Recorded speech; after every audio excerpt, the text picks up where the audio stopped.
butcher. Ngayon naman, mayroon akong gagawin, ito yung pang beef burger namin. Bali, ito yung machine na gagamitin para mahurma siya. Panoorin nyo. Ito, naka-ready na siya, binilog ko na. Ayan.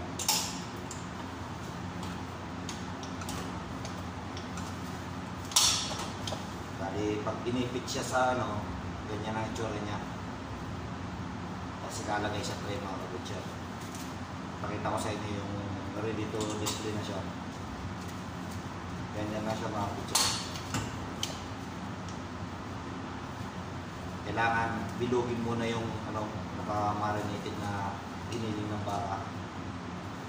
Ito marami itong mga kabutcher. Ito yung isang yan, bali 8 kilos lahat yan mga kabutcher.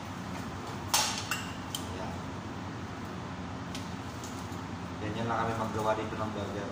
Wala yung parang sa machine na ready, diretso na talaga paglabas na nga ng machine.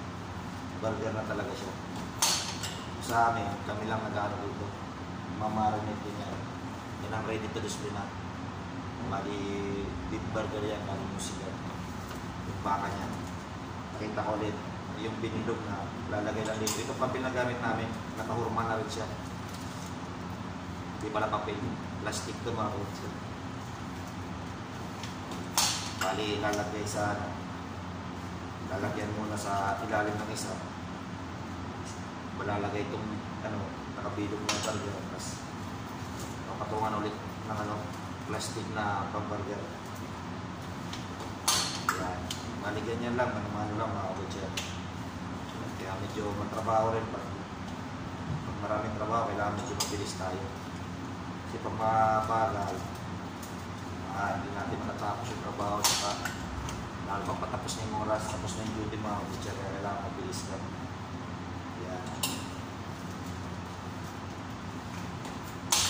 Kaya pag hindi pa sanay, medyo mabagal. Pero pag sanay ka na, easy na lang mga kabutcher.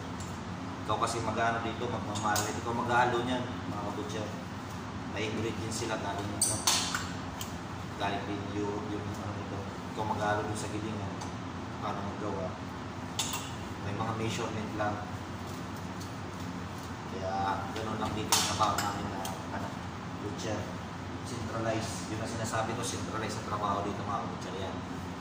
Ready to display na siya. Bali yan ang itsura ng beef burger. Kaya hanggang dito na lang. Okay mga butcher.